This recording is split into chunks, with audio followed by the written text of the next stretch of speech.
So, you want to know what the ultimate guard dog breed is? Well, today's first semi-final contest sees the Turkish KANGAL and the ROTTWEILER looking to eliminate each other and move on to the final.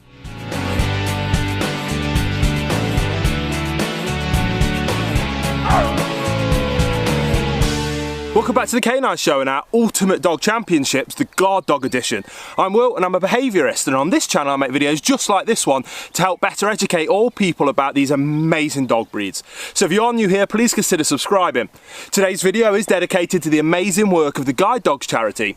These guys are some of the best K9 trainers in the whole world who dedicate their time and skills to training dogs that not only change people's lives, but there's countless stories of them saving lives as well. They need our help to continue to change even more lives, so if you want to know more about how you can get involved, the link is in the description box below. But without further ado, let's get straight into round one of our 5-round fight. Whoever wins the most rounds progresses to the final. Round number one, the intimidation factor. Turkish KANGALs are very large dogs, and males can grow upwards of 81 centimetres or 32 inches, weighing up to 65 kilos or 145 pounds, with their female counterparts being a little bit smaller in height and a little bit lighter at around 50 kilos or 150 pounds. When I look at the Turkish KANGAL, the first thing I think is their impressive athletic power. They are very well proportioned and well balanced dogs with a large intimidating head, and males have broader heads than their females. A key feature of that head is their slight tapering of the muzzle down to the dog's nose and the darker face masks that they always have, which adds to their foreboding appearance. When it comes to their bodies, again, they scream confidence with athletic, powerful physiques. Their entire bodies are extremely well muscled, but in a very proportionate way to their overall appearance. And no one part of the dog is out of place or stands out, is odd in any way, despite them being so large. Although illegal here in the UK, it's not uncommon around the world to see a KANGAL have cropped ears, especially where they are still used as livestock guardians, as it removes a weak spot in case of attack from predators like wolves. And for me, this only adds to their intimidation when this is the case. For many people that don't know much about dogs, when you ask them about a scary dog or a dangerous dog or any form of guard dog, it's very likely that they conjure up an image of the ROTTWEILER, and it's a reputation that seems to follow this glorious breed. The males can grow upwards of 69 centimetres or 27 inches, weighing up to 60 kilos or 130 pounds, with again females being a little bit smaller and lighter than their male counterparts. So obviously they are large dogs, but they're not as big as some of the other guarding breeds. They are, however, extremely muscled and beautifully proportioned dogs with an exceptionally developed chest, deep, and they're very powerful legs. Their heads are fairly broad, which is not broad as many Mastiff type breeds, and they do have slight wrinkling of their faces when they're interested by something or when they're focused on a task. Otherwise, they do have nice tight coats across their faces, and they have that perfect scissor bite. Their coats and colouring are one of the most recognisable traits of the Rottie.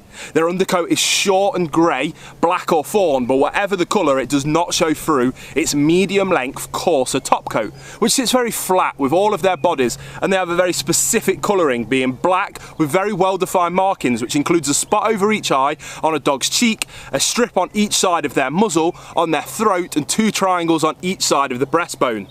On a dog's front legs, from their carpus down to their toes, and inside a dog's back legs that goes from the hook all the way down to their toes. So what a tough round to start our contest with here. Now I think we have 2 things to consider here. The first is the size, which obviously goes to the KANGAL, but the looks for me go to the Rottie. So which do we prioritise more in terms of intimidation? Well, I personally think you hit a point of diminishing returns with size for intimidation.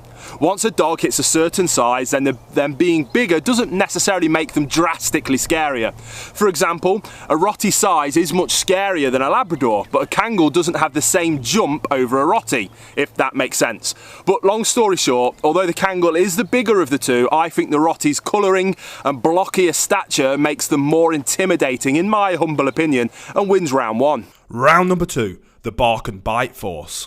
Now before we jump into round two, I want to very quickly mention my comments being disabled, especially if you missed the last video. I haven't disabled comments, and it's a YouTube problem from a recent issue on the platform. I love and miss chatting with you guys, so I've set up an email where I'll respond to every single message, so you can ask questions, leave your comments, or let me know if you agree or disagree with any of my judging, and we can have a general good chat. The email is k9showquestions@gmail.com, and there's more information about it all in the description box, but let's get straight back to round two. Now, when you research bite forces of canines, you will almost certainly come across the KANGAL having the highest bite force of 743 psi. Now, I don't doubt that they have a ferocious bite force, but 743 is something that I'm a little bit sceptical of, which is why I've started planning that series that I've discussed loads by now, so you all know exactly what I'm on about. But let's take a look at their bite to see whether it matches this potentially ferocious bite.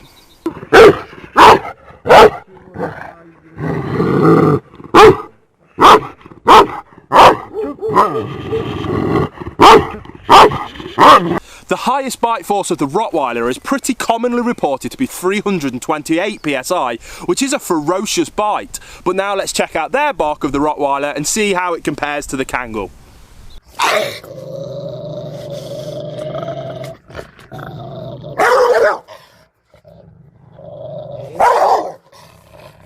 A quicker round to judge here. Although both have thunderous barks, I do think the KANGAL takes the edge and is reported to have the highest bite force in the world, bringing it back 1 round each. Round number 3, trainability. The Turkish KANGAL is a very intelligent dog and has had this intelligence very well bred into them. However, they also have been bred to be very independent and capable of utilising their intelligence to make decisions for themselves, as they're often left in guarding and protection roles completely on their own. This combined with the KANGAL only suitable for experienced owners and confident owners who are capable of setting firm yet positive boundaries for the dog to allow them to look for you for direction, as without this a KANGAL is more than happy to be independent and make these decisions for themselves, which can be disastrous for such a large and powerful dog. Ideally, they also need plenty of space to roam, and the key to successfully training and raising a KANGAL is to provide them with plenty of exercise and mental stimulation, combined with regular fun and challenging training sessions to keep them interested and focused on seeking direction from yourself. This is not a task that should be taken lightly by any potential owner, especially one that is looking to have a KANGAL join a more traditional home environment in a companion and guarding role rather than solely a guarding and protection role. However, if you are well educated and experienced enough to get all of this right, you will have a wonderful companion dog that is naturally protective of its family and property. The KANGAL is a breed that truly fascinates me and one that I do intend to study more on. So right off the bat, we know that the Rottie is considered one of the most intelligent breeds on the planet, but that doesn't always make for the most trainable, as eagerness to please and a lack of independence helps in this field massively, which makes this round for the Rottie not quite as simple as one of the smartest dogs on the planet. Now, when well socialised and trained by an experienced owner that can set out these clear and consistent rules and boundaries, following a positive training method, you will have a confident dog that will look solely to you for direction. Now, this Rottie is a dream to train and will make an incredibly obedient dog in both the working and family environment. However, should you get this wrong, it's common for a Rottie to develop into a more dominant and independent character that will be happy to make the decision for itself. And this is where problems tend to arise for this breed. This isn't something that's specific to Rotties. Almost all breeds will do a version of this with poor training and leadership and socialisation, and the potential ramifications for a powerful and intelligent breed like the Rottie is far worse than other breeds. And this is what has led to their unfair reputation and them taking the blame for poor ownership from humans. So with all this in mind, this is a breed you're considering, then they do have potential to be a perfect companion or working dog, but please make sure that you are capable, experienced and well educated before you take the plunge.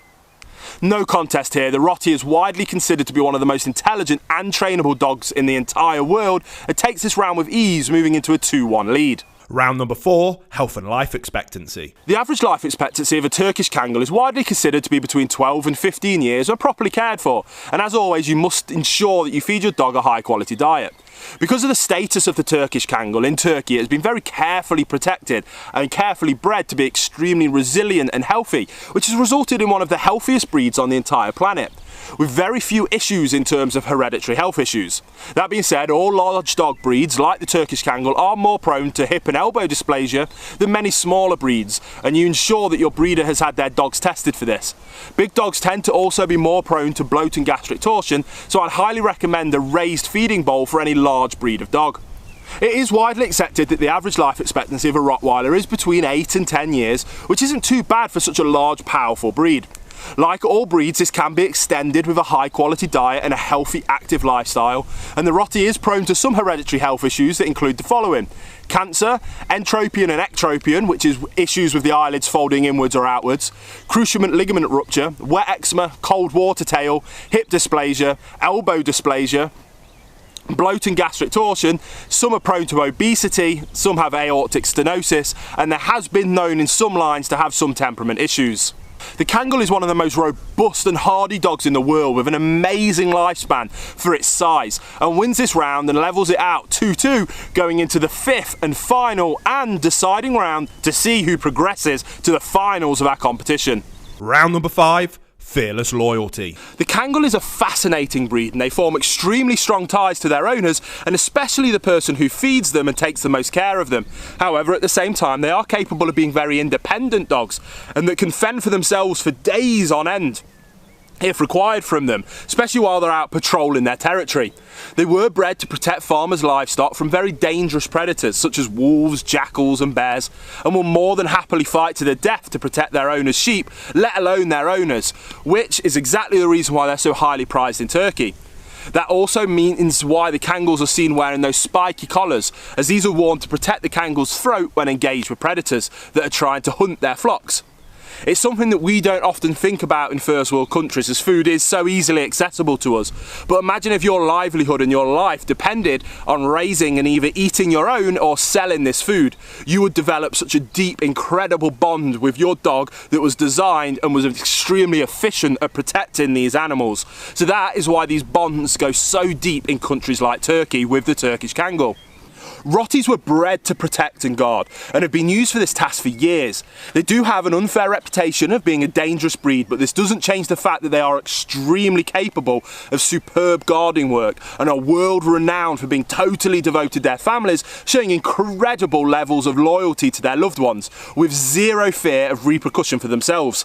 This is another reason why owners need to be well educated in properly socialising and training a Rottweiler, as they need to understand when it's appropriate to utilise their guarding skills, which for many of us is but a tiny fraction of their lives. I was really hoping this contest wouldn't come down to this round, as I knew how hard it would be to judge, and I would accept you guys leaning either way, as both breeds are undeniably fearless and loyal. The Kangal is more independent, but will regularly and does face down bears and wolves with no fear.